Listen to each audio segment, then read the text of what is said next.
The Good Shepherd, directed by Robert De Niro with Matt Damon, that the media hailed as very accurate.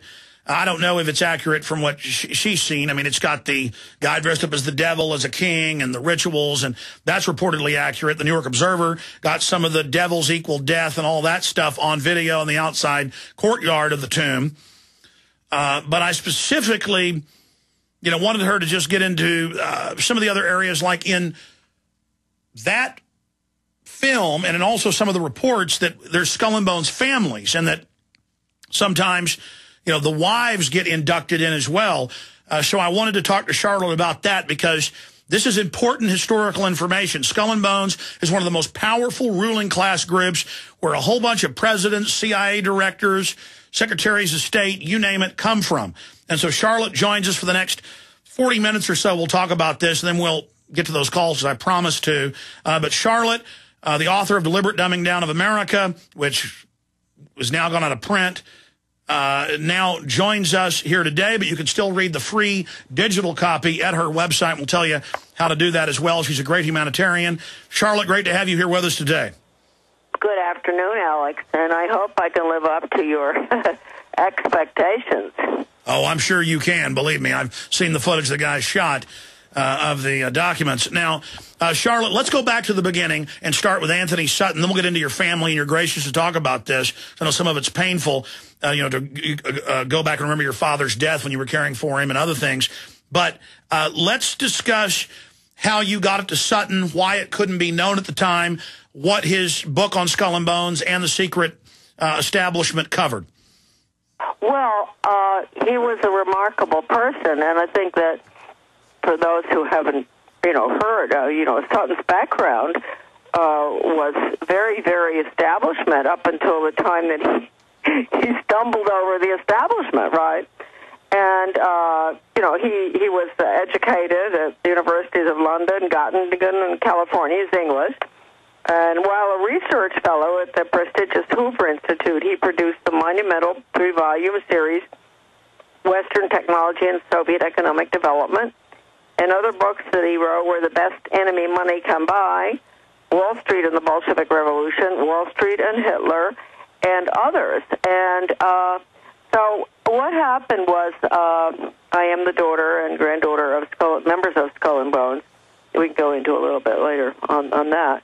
But I think that I had been in touch with Sutton in the early 80s in regard to United States policy towards the Soviet Union. It's always bothered me that I couldn't, honestly,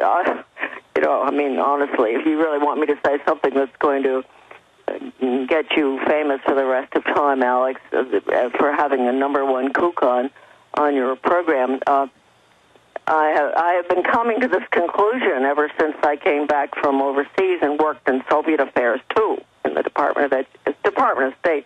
I don't think there ever was a Cold War. I mean, I don't think there ever was a problem between the United States and the Soviet Union. They can call it Cold War because it wasn't hot. But that's not kooky. That's actually come out in documents. Well, yeah, I know, and I've always felt that way, but I think... no, but they love McCarthy. I mean, the Russians have now released the documents. New York Times headline, McCarthy was right. It turned out but they liked him, just interrupting, talking about communist, as long as it was file clerks, so they could have a police state in the name of countering the Soviets and build us into the authoritarian system. But as soon as he said the army is running the communist, boom, it was over for him because he'd found out the truth. Sorry, go ahead. Yeah, no, that's true. And I think, though, that Sutton, with all of his extraordinary research on giving aid to the Soviet Union, I mean, we were making it possible for the development of their country technologically and militarily. Gave them the nukes and then executed the Rosenbergs. Go ahead. But then, also, I ran into the marvelous book, which is really my favorite book. My favorite book, Charlotte's favorite book, she has thousands of books, is by George Racy Jordan from Major Jordan's Diaries. Now, I would say that and Sutton and a few of the other books that your guys took pictures of. That book, too, that really was definitely important in bringing me to the conclusion that there never was a Cold War. they had to bring the phony wall had to come down and all that, and it did, and all of this had been in secret papers predicted that all of this was necessary for the merger to take place. Yeah, the Carnegies wrote about that in the 20s. Absolutely. So anyway, so Sutton must have called me, and I guess I mentioned to him, because I was staying out at the house, I was taking care of my father in New Jersey, and I think I probably said, have you checked on the order at Yale? And he said, well, yeah, he had, and he was very, very interested. He said, what do you know? And I told him that, my father and grandfather were members of the order. I have to point out that my father really had absolutely less than zero to do with the policies of the order, which have brought us to where we are right now. My dad was a great constitutionalist, wonderful man. I can't think of, I could go on forever talking about him, and he was beloved by everybody, from the garbage man to the top people in the corporations and in Europe. And that's why it was his daughter that blew him wide open. And, well, he did not know that. But no, I know, but it just shows the bloodline. Go ahead. Yeah, but what he did do, I'll mention this first, because I was at that point working with Phyllis Schlafly putting together the book Child Abuse in the Classroom. That's quite a marvelous book, folks, and it is at Samuel's website. It's a free, you can read it. It's all the documentation on the hearings we had in the early 80s, which I was instrumental in, on what they're doing to our children, the destruction of our children's morals and values. So anyway, Phyllis and I were talking about putting that book of hers together in order for her to sell it at the Republican convention coming up in, was 84, I guess. And my father was dying of cancer, and we put a little room off of the kitchen for him at home so that, he didn't have to go up and downstairs, and we'd be close to him. And so he had to listen to all this, mouth out of his daughter, Charlotte, and talking on the phone with people like Phyllis. And so he heard all about globalism. I was talking about globalism and all these dreadful programs in the schools. And so about a week before he died, he looked at me and he said, Char, if I had longer, I'd help you. So really something remarkable happened there. I think he was, Phyllis and I, or myself, or whatever, we brainwashed. We deprogrammed him.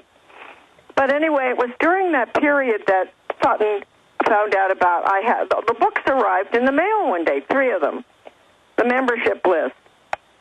And so I was taking care of my father's mail, and I opened them up, and I looked at them, and let me point out at this point, I knew nothing about Skull and Bones. I knew nothing about what they did. All I knew was we had a great big grandfather clock that my father had always said, don't ever let it wind down. Well, my son Sam says he knows why that is, because evidently there's some sort of mysterious reason for that, because I guess they're never meant to wind down, huh? So Dad always was fussy about that. Do not let that clock wind down. You've got to keep it going. So anyway, that's all I knew, and a few other things I can tell you about, too. But I wasn't...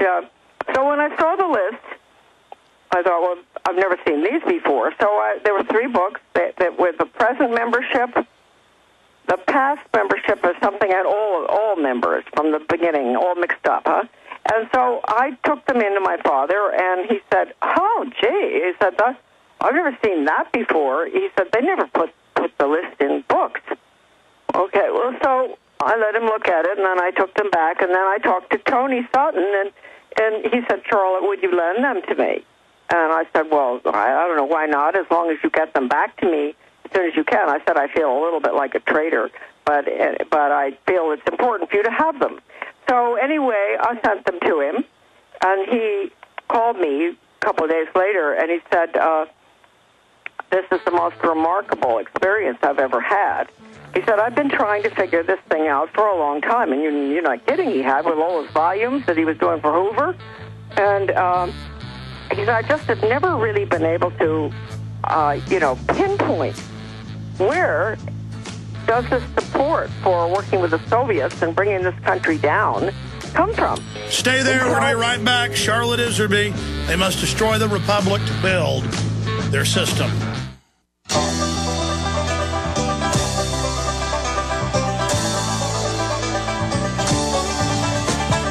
Eastbound and down, loaded up and trucking. Are we going to do what they say can't be done? We've got a long way to go. Aaron Dykes, during the break, ran in and said, yeah, I was reading Sutton's book, and then I looked at it online.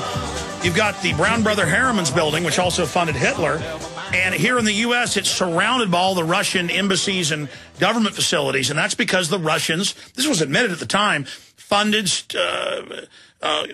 were funded by the United States during Stalin's time. Now, Hitler was a little different. They funded him, told him he was going to have Western support to invade other countries, then set him up and brought him down. But the Russian system is definitely a staged event up until the 1980s and 90s, probably still staged. But you were getting into Antony Sutton, Charlotte Iserbyt.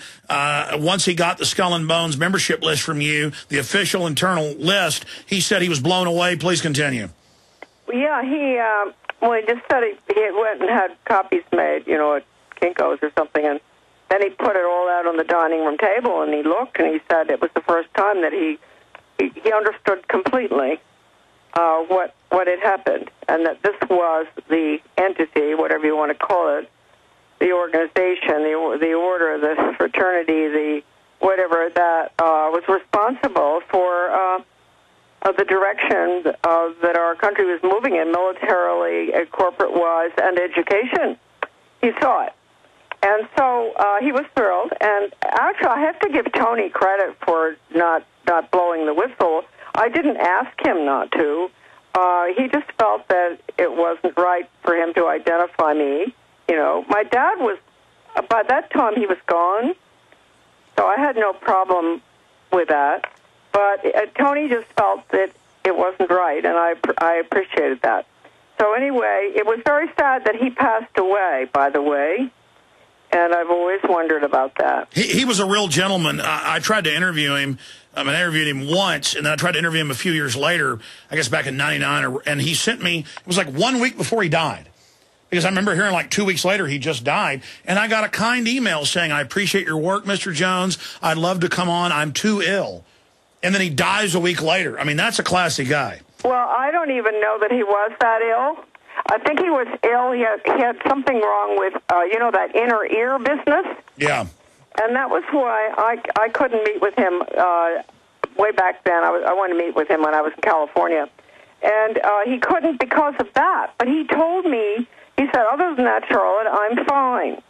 And so I believe, let's talk, we're really getting into conspiracy stuff here. I don't know why Antony Sutton died. I have no idea. Of course, anybody can die. He could have had a heart attack. But I did talk to someone who was very close to him, and the feeling I got was that it was not, there were definitely questions about Antony Sutton's passing. I may have talked to him right after he'd been poisoned then, because he said, I'm not feeling well. I can't. Come on. He was literally, it was weird. It was like that with Gary Webb, who wrote the Dark Alliance series about the CIA drug dealing. He sent me this disc that was all his material and said, you have a website, put it up. And then he called back 6 months later and he said, you never put it up. And I said,